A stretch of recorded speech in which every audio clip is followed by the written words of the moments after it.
धन्य है हम भारत विश्व विजेता विश्व गुरु, जिसको इतना साधारण गणित नहीं आता है कि जिस जहर को बेच रहे हैं उससे 1 रुपया मिल रहा है, तो उसके जहर के प्रभाव को खत्म करने के लिए 15 रुपया लग रहा है। सरकार को गुटखा से जितना इनकम होता है उससे 15 गुना ज्यादा 15 गुना ज्यादा उस गुटखा से होने वाली गंदगी के सफाई और उस गुटखा से होने वाले कैंसर के इलाज में खर्चा होता है।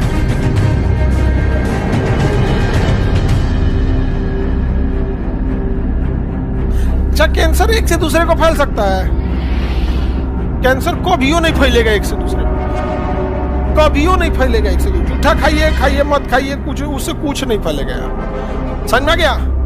कैंसर नहीं फैलता, एक से दूसरे में नहीं फैलेगा। लेकिन गांव में अगर कोई सबसे ज्यादा किसी बीमारी से डरता है तो किसे डरता है? किसे? कैंसर से। जबकि इससे कभी बीमारी वगैरह नहीं फैलती है। समझ में आ गया कि नहीं? इसके कुछ कॉमन चीजें हैं, तो इसके लिए थोड़ा सतर्कता की जरूरत है। कैंसर में क्या होता है ना कि भारत का आदमी कैंसर जांच कराता ही नहीं है। अगर स्टेज 1, स्टेज 2 या फिर स्टेज 3 के एकदम पहले स्टेज में, स्टेज 3 के एकदम स्टार्टिंग में अगर कैंसर पता चल गया, आप ठीक हो जाएंगे। क्या हो जाएंगे? ठीक हो जाएंगे। बट आदमी कहने का मन से जो भी इंसान है वो कैंसर को तब पकड़ता है जब वो 4th स्टेज में जा चुका है। अब जब कैंसर 4th स्टेज में चला गया उसे कहते हैं मेटास्टेटिक्स कैंसर, मतलब पूरे शरीर में फैल गया।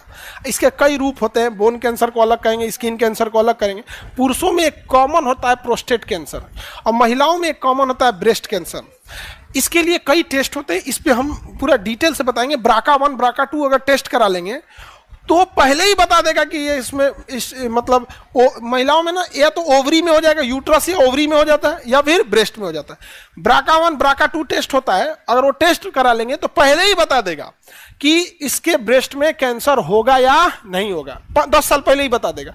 एक हीरोइन है बॉलीवुड की, उसने टेस्ट कराया, पता नहीं एंजिला जोली क्या नाम, हम लोग फिल्म उलिम उतना देखते नहीं, नाम तुम बताई हो तो तुम्हारी गारंटी ना, तो पता चला होगा नहीं हुआ रहेगा, हमारा पे चढ़ जाएगी, ए मास्टर हमारा नाम कैसे ले लो, नहीं समझ में, इसीलिए देखते हो हम उसका नाम नहीं लेते, बहन बोलते हैं उसको।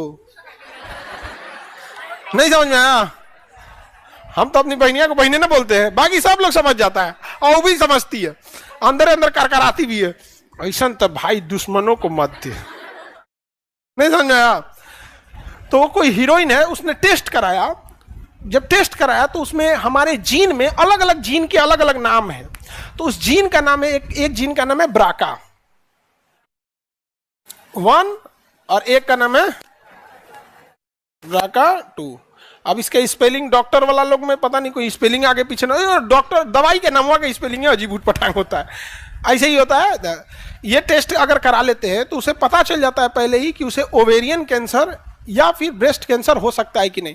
तो एक बॉलीवुड की कोई हीरोइन थी, उसने चेक कराया तो उसे कैंसर था ही नहीं और ना ही कोई कैंसर के लक्षण थे, बट उसने अपने ब्लड टेस्ट से ये BRCA1 और BRCA2 नाम के जीन को डिटेक्ट कर लिया और यही जीन ससुरा ट्यूमर बना के कैंसर बना देते हैं। इसमें हाईली टेंडेंसी होती है इस सब टाइप के जीन में। इस टेस्ट से ये संभावना पता चल जाता है। बाकी आगे मेडिकल चीज क्या है वो डॉक्टर उसको बेटर समझेंगे।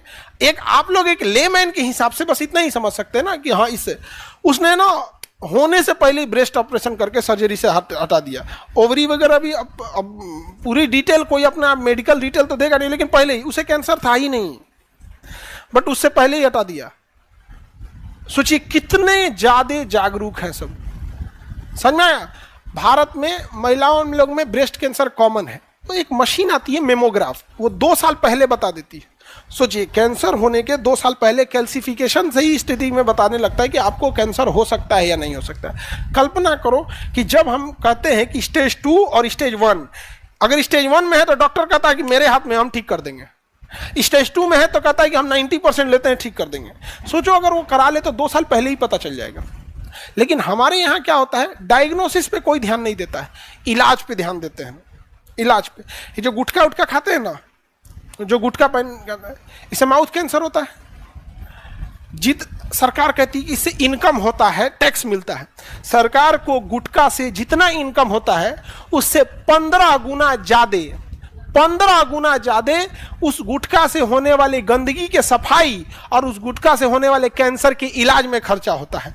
धन्य है हम भारत विश्व विजेता विश्व गुरु, जिसको इतना साधारण गणित नहीं आता है कि जिस जहर को बेच रहे हैं उससे 1 रुपया मिल रहा है तो उसके जहर के प्रभाव को खत्म करने के लिए 15 रुपया लग रहा है। अभी हमने एडवर्टाइजमेंट का पैसा जोड़ा ही नहीं है कि सरकार एडवर्टाइज करती है गुटखा छोड़िए गुटखा छोड़िए।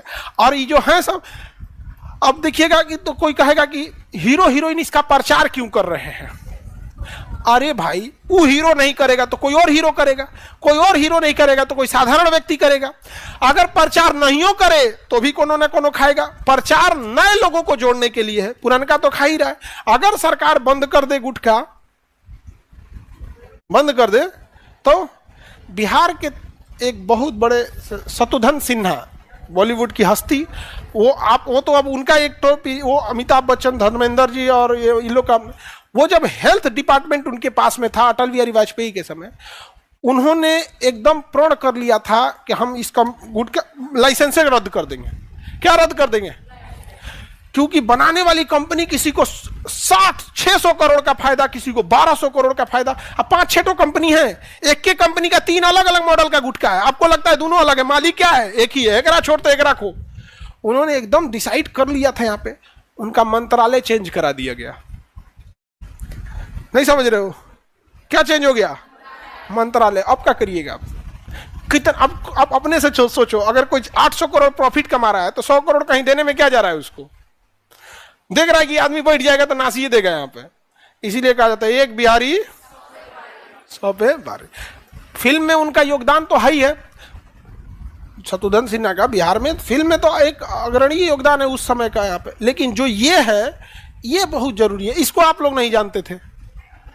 इनको आज भी अगर आपके घर में अगर सपोज कीजिए कि 50 आदमी भी है, कहीं गुटखा छोड़ने के लिए कैंपेन चल रहा है, आप कोई बोल देंगे उनसे तो आ जाएंगे वहां पे। आपके घर द्वार का उद्घाटन हो इसमें वो आए चाहे ना आए, अगर गुटखा छोड़ने का कोई अभियान चल रहा है तो उसमें पक्का आएंगे यहाँ पर। समझ में? हमसे ही बोल रहे थे कि आपके बच्चों को समझाएंगे, हम कहा आइए, लेकिन तुम लोग इस सब चीज को नहीं अवॉइड करना है आप।